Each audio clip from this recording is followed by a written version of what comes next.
Once again, ये कहानी है एक टीनेजर लड़की क्लारा की जो अपने कॉलेज प्रोजेक्ट के लिए एक रेगिस्तान में कुछ पौधों को ढूंढने जाती है। लेकिन वहाँ उसके साथ कुछ ऐसी चीजें होने लगती है जो कि उसे खुद की जान लेने के लिए मजबूर कर देती हैं। तो कहानी शुरू होती है क्लारा से, जिसे कुछ दिन पहले ही पता चला है कि एक रेगिस्तान के किनारे कुछ ऐसे प्लांट्स उग रहे हैं जिससे नशे की चीजें बन सकती है, और इसीलिए वो उन पौधों को ढूंढने के लिए सीधा रेगिस्तान की धूल में पहुंच जाती है और उसे कुछ सैंपल अपने पास रख लेती है। वहीं दूसरी ओर हम एक अनजान शख्स को देखते हैं जो किसी की लाश को उसी एरिया में गाड़ रहा था, और फिर वो किसी अनजान शख्स को कॉल करता और कहता है कि इसका काम खत्म हो गया है, अब हमें एक दूसरा पायलट चाहिए। अब इसके पीछे की क्या स्टोरी है ये आपको कहानी के आखिर में पता चल जाएगी। अगले दिन क्लारा फिर से उस प्लांट के और सैंपल लेने के लिए निकलती है। इस बारी वो काफी दूर आ चुकी थी, लेकिन यहाँ आने पर भी उसे कुछ नहीं मिलता। तभी हम एक एरी नाम की लड़की को देखते हैं जो कि बाइक राइड कर रही थी। एरी असल में यहाँ के शेरिफ की बेटी है। वो क्लारा को देखकर शॉक थी कि आखिर वो इस सुनसान बिहार में क्या कर रही है। तो वो उसे बताती है कि मैं यहाँ पे एक रिसर्च करने के लिए आई हूँ, पर तुम यहाँ बाइक राइड क्यों कर रही हो। और वो भी अपना जवाब देती है कि मेरे डैड को पता ना चले कि मैं स्कूल बंक करी हूँ, इसलिए मैं यहाँ पर आती हूँ। अब उन दोनों में काफी अच्छा बॉन्ड बन जाता है, जिसके बाद दोनों साथ में ही उस प्लान को ढूंढना शुरू करते हैं और फिर साथ में बैठकर काफी बातें भी करते हैं, जिसमें एरी बताती है कि उसकी मॉम की डेथ हो गई है। वो और उसके डैड अकेले एक साथ रहते हैं, लेकिन उन्हें काम से फुर्सत नहीं मिलती और इसीलिए मैं यहाँ पर राइड करने के लिए आ जाती हूँ। कुछ समय के बाद वो चली जाती है, लेकिन क्लारा अभी भी वहीं थी। उसे कुछ और ढूंढना था, पर कुछ समय के बाद अंधेरा हो जाता है और वो भी जाने लगती है। लेकिन उसी दौरान अचानक से उसे आसमान में एक प्लेन दिखता है जो क्रैश होकर गिर रहा था। अब उसे देखकर वो बहुत डर जाती है और फौरन कार से उसी क्रैश वाले साइड पर पहुंचती है। अब यहाँ प्लेन पूरी तरह से क्रैश हो चुका था, लेकिन उसका पायलट थॉमस अभी भी जिंदा था। और तभी क्लारा की नजर पड़ती है पास में गिरे कुछ पैकेट्स पर जिसमें ड्रग्स थे। पहले तो वो उसे बचाने की सोच रही थी उस पायलट को, लेकिन अब वो समझ जाती है कि ये आदमी किसी तरह का स्मगलर है और इसीलिए यहाँ से भाग जाना इस समय सही होगा। वो कार स्टार्ट करती है, लेकिन इससे पहले कि वो भाग पाती, थॉमस उस पर गोलियां चलाना शुरू कर देता है, जिसकी वजह से उनकी कार एक गड्ढे में फंस जाती है। अब यहाँ क्लारा थॉमस के कब्जे में थी, वो जो चाहे उसके साथ कर सकता है। लेकिन यहाँ क्लारा दिमाग लगाती है और कहती है कि तुम्हें पता भी है तुम इस समय कहाँ पर हो। वो कहता है कि नहीं, तुम बताओ कहाँ पर हो।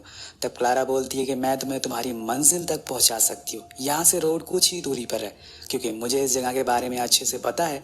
हालांकि दोस्तों ये झूठ होता है, लेकिन उसे अपनी जान बचाने के लिए कुछ तो करना ही पड़ेगा। अब थॉमस समझ जाता है कि वो सही कह रही है, इसलिए वो सबसे पहले तो उसे सारे पैकेट्स उठवाता है और उन्हें कार में रखवाता है और फिर उसके हाथ पैर बांध देता है। लेकिन कार में बैठते ही क्लारा मैप को छुपा लेती है, क्योंकि अगर वो उसके हाथ लग गए तो उसे रास्ता पता चल जाएगा और वो पक्का उसे मार देगा। उसकी कार में एक चाकू भी था, उसे भी वो हटाने वाली थी, लेकिन तभी वहां पर थॉमस आ जाता है और दोनों फिर निकल जाते हैं। उधर हम वही अनजान शख्स को देखते हैं जो कि सप्लायर है। वो कहीं फोन लगाकर कहता है कि अभी तक प्लेन क्यों नहीं आया। तब उसे पता चलता है कि वो तो कब का निकल चुका है। ये आदमी जिसका नाम जॉर्ज है, वो अब थॉमस को ढूंढने के लिए निकल जाता है अपने पार्सल के पीछे। यानी कि अब ये कहानी 3 लोगों के इर्द गिर्द घूमती है, थॉमस, जॉर्ज और क्लारा। वहाँ क्लारा थॉमस से पूछती है कि जब हम सैल्टन सिटी पहुंच जाएंगे तो वहां जाकर क्या तुम मुझे छोड़ दोगे। लेकिन वो कुछ जवाब नहीं देता, जिससे कि उसके मन में डर और बढ़ने लगता है। तो वो कहती है कि मेरे पास 2 बैग्स हैं, तुम वहां पहुंचने पर उन पैकेट्स को उस बैग में रख देना और फिर अपने रास्ते चले जाना। मैं प्रॉमिस करती हूँ कि मैं ये बात किसी को नहीं बताऊंगी। पर यहाँ थॉमस उसके बात का कोई जवाब नहीं दे रहा था और उसे किसी और बात की टेंशन थी। उसकी चुप्पी से क्लारा और घबराने लगती है और कहीं वो उसे मार ना दे, और इसी चक्कर में वो पैनिक हो जाती है और हो जाता है कार का एक्सीडेंट। यानी कि अब आगे का जितना भी रास्ता है इन्हें पैदल ही तय करना होगा। थॉमस कहता है कि सारे पैकेट्स को फौरन बैग में भरो, हम लोग अब आगे पैदल ही चलेंगे। पर वो मना करती है और बताती है कि ऐसे तो हमें रेगिस्तान पार करने में कई दिन लग जाएंगे और तुम्हारे पैर में चोट भी लगी है, देखो। लेकिन वो कुछ नहीं सुनता और बस निकल जाता है। पर जाने से पहले क्लारा उस चाकू को अपने सॉक्स में छुपा लेती है अपनी सेफ्टी के तौर पर। वहीं दूसरी ओर हम देखते हैं कि अब जॉर्ज ने ट्रक खड़ी कर दी है और वो अपनी कार से रेगिस्तान के चारों ओर चक्कर लगा रहा है ताकि उसे वो प्लेन और पैकेट्स मिल सके। अब वो उन पैकेट्स के लिए किस हद तक जा सकता है ये हमने कहानी की शुरुआत में देख लिया था। सीन शिफ्ट होकर पहुंचता है थॉमस और क्लारा पर, जो पूरी रात बस पैदल ही चलते रहते हैं। लेकिन अब इनके ऊपर सूरज अपना कहर बरपा रहा है, जिसकी वजह से इनकी हालत अब खराब हो रही है। यहाँ थॉमस और चलने को कहता है क्योंकि उसे जल्दी से उस जगह पर पहुंचना है, पर क्लारा की हिम्मत ने जवाब दे दिया। इसलिए वो वहीं रुककर थोड़ा आराम करने को कहती है। कुछ खून के धब्बे भी थे और तभी वहां पर दो राइडर्स आ जाते हैं जो उनसे पूछते हैं कि वो ट्रक किसका है, तुम यहाँ क्या कर रहे हो। वो लोग थोड़ा पानी पीते हैं, पर जब थॉमस सूसू करने के लिए जाता है तो क्लारा इसी का फायदा उठाती है और वहां से भागना शुरू कर देती है। यहाँ उसे लग रहा था कि वो खुद की जान बचा लेगी, लेकिन होता इसका उल्टा है। ऐसा करके उसने थॉमस को और ज्यादा चौकन्ना कर दिया था। अब वो उसे कुछ ही देर में पकड़ लेता है और अब तो उसने उसके दोनों हाथों को भी बांध दिया है। उसके ऊपर बैग को लाद दिया है जो कि काफी भारी है। उधर हम शेरिफ एलेक्स को देखते हैं जो कि एरी के डैड है, जिन्हें न्यूज से पता चलता है कि बोरेको के रेगिस्तान में लोगों को एक लाश मिली है जिसे कुछ जानवरों ने जमीन से बाहर निकाल कर आधा खा लिया है। उसी दौरान उसे एरी भी मिल जाती है जो कि अपने स्कूल जा रही थी, लेकिन उसने हेलमेट नहीं पहना था जिस वजह से वो उसे बहुत डांटती भी है। लेकिन यहाँ पे एरी उसे कुछ खास रिस्पांस नहीं देती, जिससे ये साफ पता चलता है कि इन दोनों के बीच में उतनी खास बॉन्डिंग नहीं है जितनी होनी चाहिए। इसी दौरान एलेक्स के पास हॉस्टल से कॉल आता है कि क्लारा 2 दिन से हॉस्टल नहीं आई है। ये नाम सुन के एरी फौरन कहती है कि अरे मैं तो क्लारा से कल ही मिली थी, हमें इसे जल्दी से ढूंढना चाहिए, बहुत ही अच्छी लड़की है वो दोनों ही इसके हॉस्टल जाते हैं, लेकिन वहाँ पे उन्हें क्लारा कहीं दिखाई नहीं देती। हालांकि उसका सामान तो वहीं पर था, लेकिन वो गायब थी, जिससे ये साफ पता चल रहा था कि उसके साथ कुछ तो हुआ है। लेकिन यहाँ पे एलेक्स अपनी बेटी को स्कूल भेज देता है क्योंकि उसे लेकर वो इतने बीहड़ इलाके में घूम नहीं सकता। वहीं दूसरी ओर जॉर्ज जो कि बड़ी ही मुसीबतों के बाद उस क्रैश प्लेन के पास पहुंच जाता है जहां पर उसे बचे हुए पैकेट्स भी मिलते हैं और साथ में कुछ गोलियों के शेल भी। ये सब देखकर वो समझ जाता है कि जरूर यहाँ पे कुछ तो हुआ है, लेकिन इतना तो कंफर्म है कि थॉमस अभी भी जिंदा है और इसीलिए वो उसे ढूंढ के रहेगा। उसकी नजर जमीन पे लगे टायर्स के निशान पर पड़ती है जो कि असल में उसे क्लारा की ओर लेकर जा रहे थे और कुछ ही दूर जाकर उसे वो कार भी मिल जाती है जिसके चारों गेट खुले थे और उसमें क्लारा का सामान भी था। जॉर्ज उनसे झूठ बोलता है कि उसे आते हुए ये दिख गया। क्या उन दोनों ने किसी और को देखा है आसपास?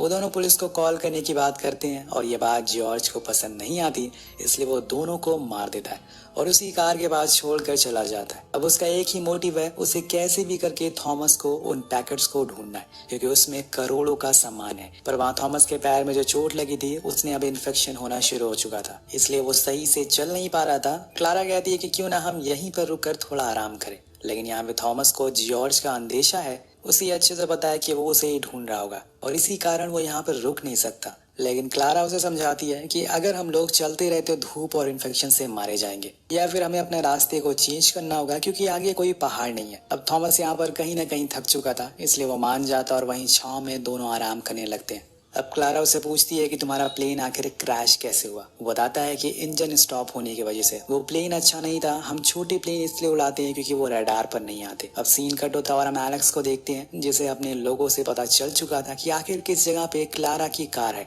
इसलिए वो फौरन वहां पहुंचता है और कार के पास उसे वही 2 राइडर की लाश मिलती है, जिससे वो समझ जाता है कि ये जरूर बहुत बड़ा गेम चल रहा है। अब यहाँ से वो वापस अपने स्टेशन जाने लगता है, लेकिन तभी उसे वहाँ जॉर्ज के कार के टायर के निशान दिख जाते हैं। अब वो जॉर्ज का पीछा करना शुरू करता है। वहीं दूसरी ओर जॉर्ज एक ऊंची पहाड़ी पर खड़ा होकर उन दोनों को ढूंढ रहा था। तभी उसे एलेक्स की कार दिख जाती है तो वो फौरन ऊपर जाने लगता है, लेकिन एलेक्स को पता चल गया था, इसलिए वो भी अब तैयार था। इतने में उसके हाथ में एक गोली लगती है जो कि जॉर्ज ने चलाई थी। इसी चक्कर में उसका नेम बैंड भी वहीं गिर जाता है। उसका पैर फिसल जाता है और वो जाकर एक खाई में गिरता है। दिन जॉर्ज उसके पास आकर देखता है तो उसे सिर्फ वहाँ ऊंची ऊंची खाइयां दिख रही थी। उसे लगता है कि शायद वो मर चुका है, इसलिए वो सबसे पहले तो जाकर उसके रेडियो को तोड़ता है और फिर उसके ट्रक को ठिकाने लगा देता है। इधर क्लारा और थॉमस पिछले कई घंटों से बस चले जा रहे हैं। अब उनकी हालत ने जवाब दे दिया है क्योंकि इनके सामने एक पहाड़ आ चुका है। ये रास्ता यहीं खत्म होता है। थॉमस कहता है कि हमें इसे चढ़कर दूसरी तरफ जाना होगा, पर यहाँ क्लारा कहती है कि हमें यहीं पर आराम करना चाहिए और कल सुबह होते ही हम लोग इस काम को करेंगे। लेकिन थॉमस को अभी चढ़ना था क्योंकि उसके पास समय की बहुत कमी है, इसलिए वो उसके हाथ को खोल देता है और चढ़ने को कहता है। हालांकि कुछ देर बाद थॉमस की जान बच जाने वाली थी, लेकिन क्लारा उसे बचाती है और आधी रात को वो लोग फाइनली ऊपर तक पहुंच जाते हैं।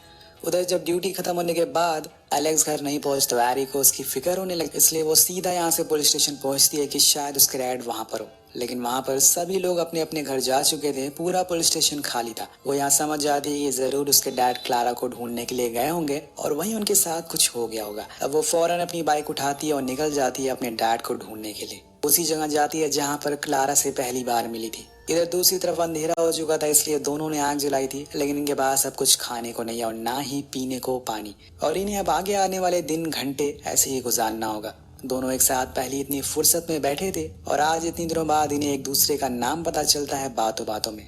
अब यहाँ थॉमस अपने बारे में कुछ बातें बताता है, जैसे कि वो एक टीचर है लेकिन उसके डैड की तबीयत कुछ ठीक नहीं है, इसलिए पैसों के लिए वो ये काम कर रहा है ताकि उसे जो भी पैसे मिले वो उनका इलाज करवा सके।